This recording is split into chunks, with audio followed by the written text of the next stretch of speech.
Septième reprise. Une gauche, une droite qui fait reculer Jeff Harding. Harding en difficulté dans ce début de septième reprise. Uppercut du droit. À grêle de coups qui s'abat sur Harding. Et Harding n'arrive absolument pas à éviter ces rushs qui partent de n'importe où de Denis Andris. C'est vrai, mais il n'y a pas toute l'efficacité dans ces coups parce que d'abord il y en a trop et ensuite la distance n'est pas idéale. Passer où ça peut casser. C'est vrai, alors que dans la cinquième et sixième reprise, le champion du monde avait repris la direction du combat. Eh bien, Andris de nouveau.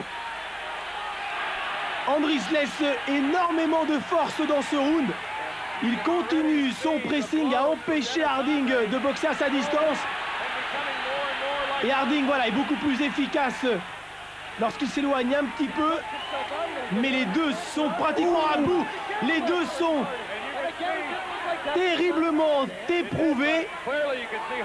On a vu Harding au bord de la rupture, un uppercut du droit. Harding sera peut-être le premier à s'écrouler dans ce match. Andrés n'a pratiquement plus de garde. Mais il est vrai qu'Harding n'est pas à ses distances là pour répliquer. Encore une droite qui vient d'arriver à la tempe du champion du monde. Andris ne frappe plus pratiquement qu'avec les avant-bras. Harding n'a plus la force de reculer. Septième reprise, incroyable. À deux combattants fantastiques. Encore une droite. Des coups très larges, encore une droite à la tempe. Des coups très larges. Harding s'écroule. Harding est au tapis dans cette septième reprise. Une certaine lucidité. Il se relève à 8, 9, 10. C'est trop tard. Il se relève dans le 10. Harding d'ailleurs ne bronche pas. Harding est KO. Et Andris redevient champion du monde des mi-lourds. Et ce, pour la troisième fois de sa carrière. C'est le premier boxeur anglais à réussir cet exploit.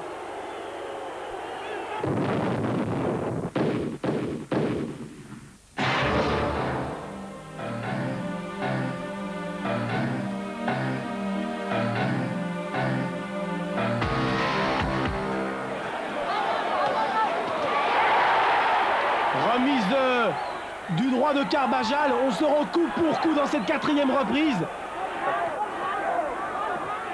Le match est très ouvert. Superbe enchaînement, doublé du droit, une gauche et encore un uppercut du gauche qui met à terre Kita Kassem, sérieusement ébranlé l'arbitre Robert Ferreira contre le champion du monde qui lève les bras, prêt à reprendre le match. Quelle puissance chez Michael Carbajal, capable de conclure dans ce quatrième round.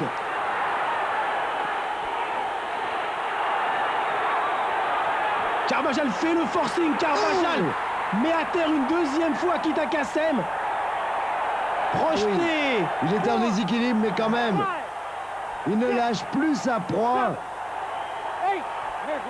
Quel destructeur, Michael Carbajal. Fin de ce quatrième round. Kita Kassem, peu lucide, lève pourtant les bras.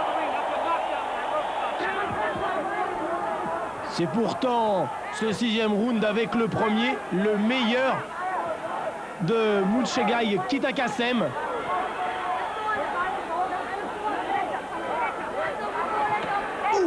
Droite qui ébranle, mais surtout qui met encore à terre le champion du monde qui a été électrocuté à retardement quelques centièmes de seconde après avoir été touché. Il tombe. Normal, c'était une droite à la tempe. C'est la troisième fois dans ce match que Kita Kassem est compté. Ça devient dur. Très dur pour le champion du monde, peut-être même dangereux pour sa santé. Quelle violence! Ah, c'est là où... Oh là là, l'uppercut droit. Kita Kassem est en difficulté complètement ébranlé là cette fois. KO debout et seul le gong a sauvé Kita Kassem d'un KO certain dans ce sixième round. Cette droite à la tempe, la première, et c'est pour ça qu'il y a un petit décalage entre le moment où il va au sol. Oh, à la pointe du menton, la réaction est différente. On est électrocuté complètement. Il y a court-circuit. 7e round. Kita Kassem ne terminera certainement pas ce championnat du monde debout. Ah, cette fois, il n'a pas récupéré, c'est sûr. Percute du gauche. La minute de repos n'avait pas suffi à Kita Kassem